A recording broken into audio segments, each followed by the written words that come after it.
हे everyone, very very good morning. आज हम बात करेंगे क्वांटम मैकेनिक्स में particle in one dimensional box topic के बारे में। इसमें हम ये देखेंगे कि पार्टिकल कैसे वन डायमेंशनल बॉक्स में रहता है। तो चलिए स्टार्ट करते हैं। We assume a particle of mass m and energy E। हमने क्या माना है, हमारे पास एक पार्टिकल है जिसका मास m है और एनर्जी E है। ठीक है, मूव कर रहा है एक रीजन में, moving in a region from x is equal to 0 to x is equal to a. यहाँ पे हमें क्या कहा गया है कि मान लीजिए एक बॉक्स है, ठीक है, उसमें हमारा पार्टिकल है, ये हमारा पार्टिकल है, इसका मास क्या है, m है, और इसमें जो एनर्जी है वो कितनी है, E है। वो एक रीजन में क्या है, मूव कर रहा है। वो रीजन हमने बाउंड कर दिया है कि x इज इक्वल टू 0 से लेकर x इज इक्वल टू ए के बीच में ये जो पार्टिकल है ये मूव कर रहा है। ठीक है, तो यहाँ पर यही कहा गया है, we assume a particle of mass m and energy E moving in a region from 0 to a। ठीक है, 0 से a में वो मूव कर रहा है with absolutely rigid impenetrable potential walls of infinitely height. अब ये कैसी वॉल्स है हमारी, ये हमारी इन्फाइनाइटली पोटेंशियल वॉल्स हैं ये। ठीक है, इनकी जो हाइट है वो इन्फाइनाइट है। तो यहाँ पर जो हमारा पोटेंशियल क्या होगा वो हम देखते हैं। तो यहाँ पर जो हमारा पोटेंशियल होगा V x is equal to infinite x is equal to 0 x is equal to a. Infinite कब होगा, जब हमारी एक्स इज इक्वल टू 0 होगी और एक्स इज इक्वल टू ए पर ये इन्फाइनाइट होगा। मतलब हमारा जो पोटेंशियल है एक्स इज इक्वल टू 0 क्या है, ये वाली कंडीशन है, एक्स इज इक्वल टू ए क्या है, ये वाली कंडीशन है। तो इस पर जो हमारे वी एक्स की वैल्यू होगी वो इन्फाइनाइट होगी, इस पर जो हमारे वी एक्स की वैल्यू होगी वो इन्फाइनाइट होगी। मतलब पोटेंशियल हमारा बाउंड्रीज पर क्या होगा, इन्फाइनाइट होगा। और ज़ीरो कहाँ पर होगा, 0 से लेके ए के बीच में हमारा क्या होएगा, 0 होगा। मतलब 0 से ए के बीच में हमारा जो पोटेंशियल है वो कैसा होएगा, 0 होगा। ठीक है, एक्स इजिकल टू 0 से लेके एक्स इजिकल टू ए के बीच में हमारा पोटेंशियल क्या होगा, 0 होगा। क्या कहा गया है, फिर से समझते हैं। हमारे पास एक पार्टिकल है जिसका मास m है, एनर्जी E है, वो मूव कर रहा है एक रीजन में, वो रीजन बाउंड है 0 से ए के बीच में। ठीक है, इसके बीच में वो पार्टिकल क्या कर रहा है, मूव कर रहा है। और जो वॉल्स हैं वो कैसी है, इनफाइनाइट उसकी हाइट है, और उन वॉल्स पे जो पोटेंशियल है वो भी क्या है, इनफाइनाइट है। और अंदर जो है, अंदर इनसाइड द बॉक्स जो पोटेंशियल है वी एक्स वो क्या है, 0 है। तो ये कंडीशन बहुत इंपॉर्टेंट है। The particle experience no force in the box. अब ये क्या कहा गया है कि जो पार्टिकल है वो इनसाइड द बॉक्स कोई भी फोर्स क्या नहीं कर रहा, एक्सपीरियंस नहीं कर रहा as V x equal to 0, क्योंकि वहाँ पर क्या है, पोटेंशियल क्या है, 0 है।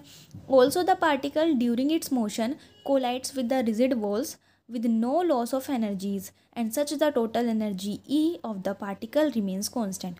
अब जैसे कि ये पार्टिकल है, अब ये इस बॉक्स में कहीं भी मूव कर रहा है, ये इन वॉल्स से भी टकरा रहा है, तो ये कोई भी एनर्जी क्या नहीं कर रहा, लॉस नहीं कर रहा। इन वॉल से टकराने के बावजूद भी ये अपनी एनर्जी को लॉस नहीं कर रहा। कहने का मतलब यहाँ पर जो एनर्जी है, टोटल एनर्जी जो है पार्टिकल की, वो कैसी है, कांस्टेंट है। As V x is equal to infinite at both x is equal to 0 and x is equal to a, the particle needs infinite work to leave the region. Since this is impossible, the particle remains confined within the box। अब यहाँ पर क्या कहा गया है, यहाँ पर कहा है कि जो पोटेंशियल है, अब देखिए यहाँ पर समझते हैं, मैं फिर से एक बार ठीक से समझा देती हूँ। देखिए यहाँ पर ये क्या कहा गया है कि at V x is equal to infinite, V x यहाँ पर इन्फानाइट है और यहाँ पर इन्फानाइट है। दोनों कंडीशन पर एक्स इज इक्वल टू 0 और एक्स इज इक्वल टू ए पर जो हमारा पोटेंशियल है वो इन्फानाइट है।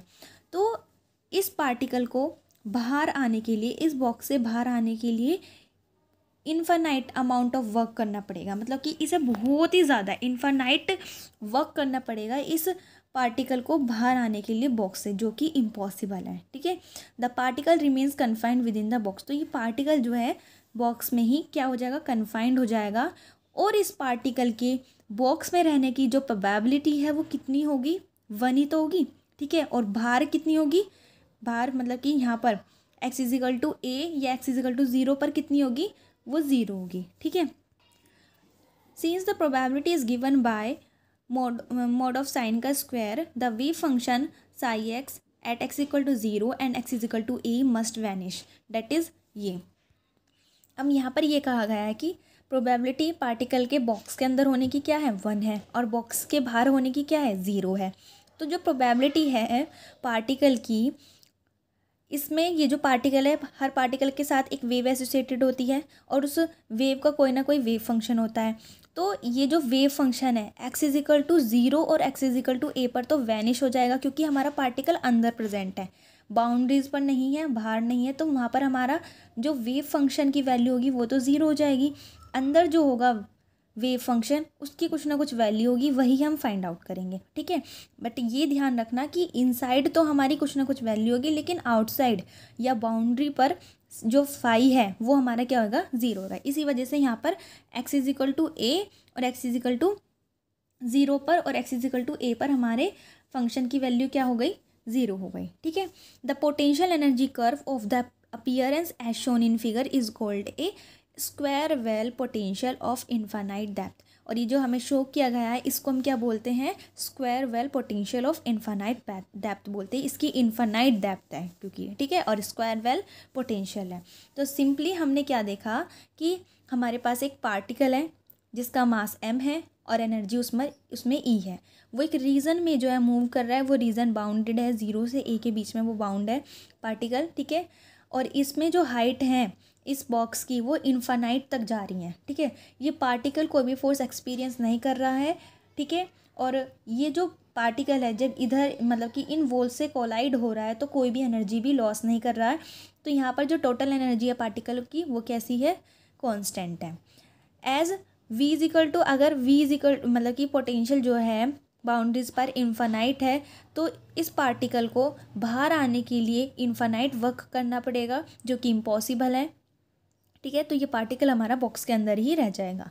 और जो बॉक्स के अंदर के रहने की जो प्रोबेबिलिटी है पार्टिकल की वो 1 है, और आउटसाइड क्या है एंड एट द बाउंड्री क्या है, वो 0 है। फिर हमने ये देखा कि जो फंक्शन होगा इनसाइड वो तो कुछ ना कुछ होगा, लेकिन जब क्योंकि हमारा पार्टिकल अंदर है, अगर बाहर होता तो बाहर कुछ ना कुछ फंक्शन होता, लेकिन बाहर हमारा पार्टिकल नहीं है, तो बाहर जो है मतलब कि बाउंड्री पर या बाहर ये जो साई एक्स है वो हमारा क्या हो जाएगा, दोनों तरफ मतलब कि psi x is equal to 0 पर भी और ए पर भी हमारा 0 हो जाएगा। और इस पूरे पोटेंशियल एनर्जी का को हम क्या बोलते हैं, square well potential of infinite depth बोलते हैं। अब इसका वेव फंक्शन निकालते हैं, इस पार्टिकल का वेव फंक्शन कैसे फाइंड आउट करेंगे और उसका सॉल्यूशन क्या होगा, तो ये देखते हैं। Since Vx is independent of time, so apply time independent Schrodinger wave equation in the region 0 to a। अब यहाँ पर जो है ये कह रहा है कि जो हमारी Vx है पोटेंशियल है वो टाइम पर डिपेंड नहीं कर रहा, वो इंडिपेंडेंट है टाइम के। तो जब हमारी इंडिपेंडेंट है टाइम के तो हम कौन सी इक्वेशन यूज़ करेंगे, श्रोडिंगर की time independent wave equation use करेंगे श्रोडिंगर की, ठीक है। तो श्रोडिंगर की टाइम इंडिपेंडेंट वेव इक्वेशन क्या होती है, del two psi upon del x square plus 2m upon h cut square E minus V psi equal to 0। अब इनसाइड द पोटेंशियल, ये हमारा पोटेंशियल था, ठीक है, यहाँ पर हमारा पार्टिकल है, ये एक्स इजिकल टू 0 कंडीशन है, ये x is equal to a condition है, ये इन्फानाइट है। अब यहाँ पर ये पार्टिकल है, इस मैंने बताया था कि एट द बाउंड्रीज पर हमारा जो पोटेंशियल है वो क्या है, इन्फानाइट है, ठीक है। कंडीशन स्टार्टिंग वाली इक्वेशन फर्स्ट, और ये जो इनसाइड जो है वो 0 है हमारा पोटेंशियल, है ना, यही तो बताया था। तो इनसाइड हमारा पोटेंशियल कैसा है, 0 है। तो हम इनसाइड ही तो निकाल रहे हैं वेव इक्वेशन भी, पार्टिकल अंदर है, 0 से a के बीच में हम क्या निकाल रहे हैं, वेव इक्वेशन निकाल रहे हैं पार्टिकल की। तो 0 से a के बीच में हमारा पोटेंशियल कैसा है, 0 है। तो यहाँ पर v की जगह क्या आ जाएगा, 0 हो जाएगा। तो क्या बचेगा, curly 2 psi upon curly x square plus 2m psi upon h cut square equal to 0। ये होगी हमारी इक्वेशन नंबर 3 और ये होगी हमारी इक्वेशन नंबर 2। इक्वेशन नंबर 1 हमारी ये वाली थी, ठीक है। अब इक्वेशन नंबर 2 और 3 हमारी ये मिल गई है। अब नेक्स्ट, अब जब कोई ना कोई वेव फंक्शन है, कोई ना कोई वेव इक्वेशन है, उसका कुछ ना कुछ जनरल सॉल्यूशन होता है। तो हमारी जो ये इक्वेशन है इसका जनरल